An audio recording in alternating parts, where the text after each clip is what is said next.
Everybody. Okay, good evening, everybody. I think I'm the only one that Bob hasn't anointed for 2016 for the mayor's race so far. Okay, here we go. So back in, this is my second Pechacucha. The last time I did it, I was running for mayor, and I was looking to capture the cool vote. As you can see from this picture, I've given up on that. But here I am again, halfway point in the mandate, and I think I've learned a few things about togetherness, what we think it is, what it actually is, and like everybody else, I bring my own life experiences to togetherness.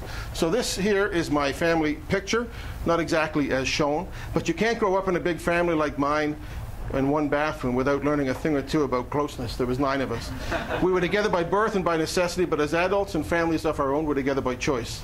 Our common history unites us, and we're interested in each other's future. That's how families are, even some of the messiest ones. You know, when we contemplate togetherness, we think warm, fuzzy thoughts, because togetherness feels good. It gives us a sense of belonging. We know that we can do more together than we can alone, and we know that somebody has our back. But you know what? That's not always the whole truth. You know what? Working together is easy when we come from similar backgrounds. Looks like council. And approach our problems from the same place.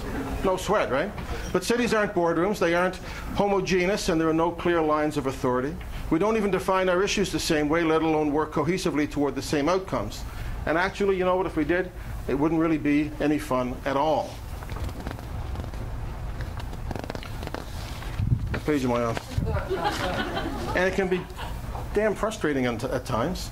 You know, we often hear that the city's too negative, that we don't get along, that people have lost faith in government, or worse, in each other. Some of the people who actually think that politics is negative are the most negative bastards you can imagine themselves. But I'm 2 years in, and it's not how I feel. It really isn't. Van Gogh once said, great things are done by a series of small things brought together. His masterpieces started with a vision. They progressed to the mixing of colors, applied one brush stroke at a time until that vision was made real. It was no doubt tedious and frustrating, but today we look back and we admire his great works. In Halifax, we've witnessed great moments of coming together, moments that make us proud to say that we're from Halifax. In fact, that we're proud to be Halifax. 20 years ago, who could imagine that we would have seen our streets overflowing with pride for pride? But these great universal moments are so important, but they are on occasion the exception. The true togetherness sometimes is different, because togetherness is not beautiful all the time like a rainbow, or soft like a puppy. Its colors often clash. Sometimes togetherness feels scratchy, ill-fitting, as stifling as a wool sweater in July. Sometimes it makes us uncomfortable, and we ask ourselves, how did we ever think we could make this work? Now, anybody know who this is? I can think of no better wool sweater. I can think of no better person to represent the creative tension of togetherness than Joanne McCrae, with her all-caps emails, and everybody else gets those, and her unbridled passion for the city. Joanne even made me do this tonight. She can be a first-class pain in the ass, but she is a pain in the ass that Halifax needs, really needs. Like here, in the Cogswell shake-up, where she and Andy Fillmore and others brought people together, she can pack a room with people who have little in common but a desire to see their city up their game. People who show up for things like that. They're not passionate about a building or a road. They are passionate about communities coming together. Now, it takes all kinds. Do some of you know Rachel Dare? I don't think she's here tonight. In our office, we've dubbed her the littlest boho, and along with Sophia Horowitz came to see me and many others who had to mark 250 years of Gottingen Street. How could they pull off an event that would play well in a vibrant community struggling with lots of issues, including gentrification? But no worries. Rachel, Sophia, and others recognized the need to hold a festival with broad appeal, something that honored the neighborhood's rich tradition and their history. They respected the eclectic mix of people, saw it as a strength, tracing their families back in some cases. Others knew with music, food, and story, they brought a community together. I want to talk to you about 2 people. Anybody know who this is? This is Phil Pacey. Now, Phil Pacey is from the Nova Scotia Heritage Trust. He does not like the Nova Centre, but he wants the best for Halifax. To dismiss him as anti-development and anti-progress is to ignore his wisdom.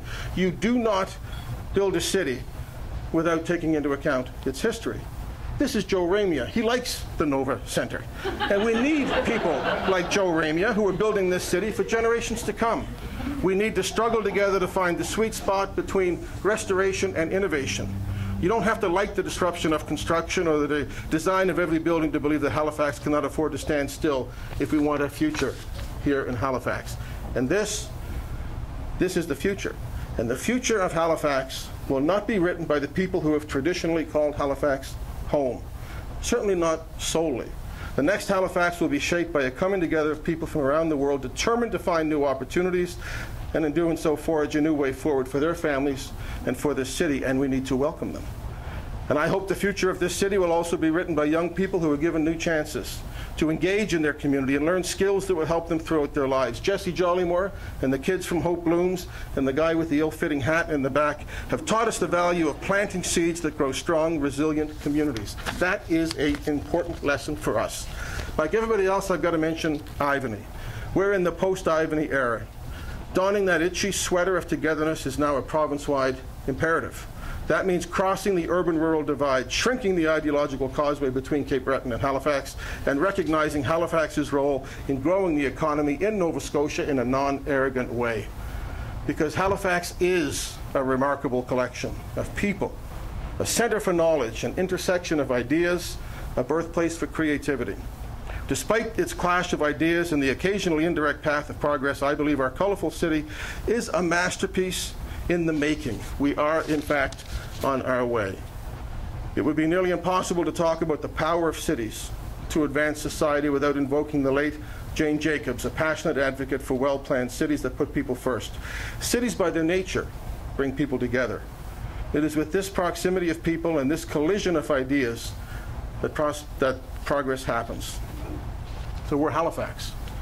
We're a city of more than 400,000 people living in 200 urban, suburban, and rural communities. We may not always get along, but that isn't true of any big family.